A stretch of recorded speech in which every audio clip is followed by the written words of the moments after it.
अब इससे कुछ बहसबाजी करने लगा तो मैं जल्दी से नीचे आई। आपके बेटी की हत्या हुई है क्या? हाँ सर। किसने? उन्हीं लोगों ने मारा?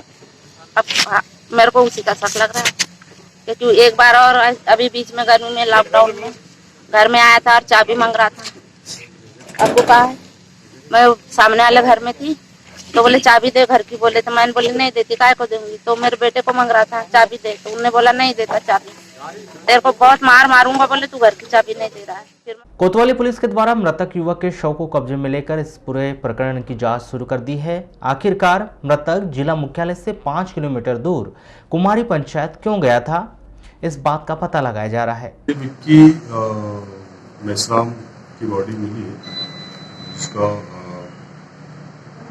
मौके पर जाके देखा गया, उसकी अवस्था में था, उल्टी अवस्था में उसकी बॉडी थी, जो कि उसको एफएसएल टीम के साथ में और वरिष्ठ अधिकारियों के साथ में पहुँच के उसको देखा गया स्थल पर। उस बॉडी की पहचान होने पर विक्की मेश्राम नाम के व्यक्ति की होना पाया गया। उनके परिवार वालों को खबर करने पर बॉडी का निरीक्षण करके बॉडी को रवाना कर दिया गया है, और मर्ग करके इसको जांच में लिया है।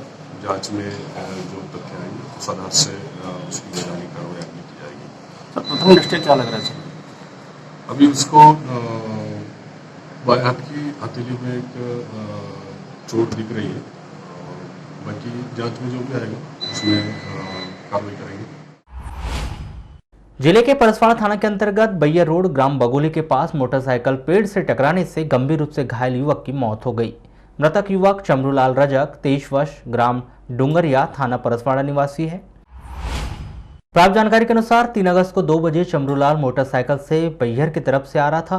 ग्राम बगोली के पास मोटरसाइकिल पेड़ से टकराने से चमरूलाल गंभीर रूप से घायल हो गया था, जिसे परसवाड़ा के अस्पताल से प्राथमिक उपचार के बाद उसे जिला अस्पताल रेफर किया गया था।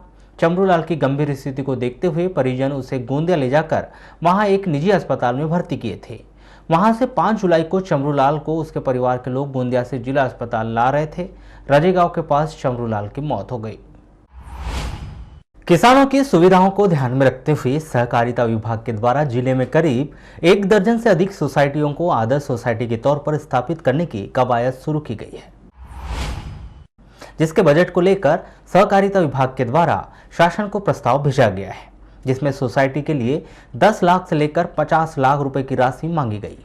यदि यह राशि शासन स्तर पर स्वीकृत हो जाती है तो जिले में करीब 1 दर्जन ऐसी सोसाइटियां अस्तित्व में आएंगी, जिनमें किसानों को तमाम प्रकार की सुविधाएं प्राप्त होगी, जिसकी वे इच्छा रखते थे। इस संदर्भ में सहकारिता विभाग के उपायुक्त आलोक दुबे का क्या कहना है, आइए जानते हैं। आत्मनिर्भर भारत आत्मनिर्भर योजना के अंतर्गत जो है वो प्रस्ताव मांगे गए थे। इसमें वर्तमान में जो है वो ज़िले की जो 126 प्राथमिक कृषि साख समितियाँ हैं, वो उनके विकास के लिए और उनके कार्य व्यवसाय बढ़ाने के लिए और किसानों को अधिक से अधिक सुविधा मिले, इसलिए सोसाइटियों की तरफ से प्रस्ताव तैयार कर वो जो है शासन को भेजे गए हैं। और उससे ये प्रस्ताव पैसा मिलता है अगर समितियों को, तो जो कुछ इसमें हमारा प्रयास रहेगा कि कम से कम ज़िले में 10 से 15 सोसाइटियाँ आइडियल सोसाइटी के रूप में हम इसको आगे बढ़ाएंगे। जैसे उनमें कृषि सेवा केंद्र को खोलना और जो आजकल आधुनिक खाद है, उसको लिक्विड खाद वगैरह है, कीटनाशक दवाइयाँ वगैरह है, कृषि उपकरण वगैरह है, इनके लिए किसानों को भटकना पड़ता है, तो नहीं भटकना पड़ेगा, उनको वहीं वो उपलब्ध हो जाएगा सोसाइटी में। बालाघाट जिले में कोरोना वायरस संक्रमण को फैलने से रोकने के लिए अन्य राज्यों एवं हॉटस्पॉट शहरों से आने वाले लोगों को क्वारंटाइन में रखा जा रहा है। क्वारंटाइन में रखे गए लोगों की शिकायत पर संज्ञान लेते हुए जिला प्रशासन ने बाहर से आने वाले लोगों के लिए पेड क्वारंटाइन की व्यवस्था की है, जिसमें बाहर से आने वाले व्यक्ति को अपने सामर्थ्य के अनुसार राशि भुगतान कर क्वारंटाइन में रहने की अच्छी सुविधा सुलभ हो जाएगी।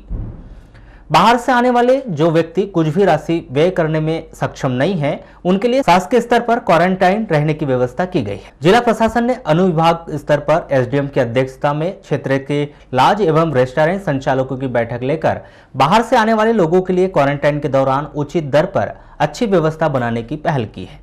इस दौरान बालाघाट, बैहर, लांजी, किरणापुर, परसवाड़ा में पेड क्वारंटाइन की व्यवस्था की गई है। तो पदवेश 24/7 में बस इतना ही। कुछ और नए समाचारों के साथ आपसे फिर से होगी मुलाकात।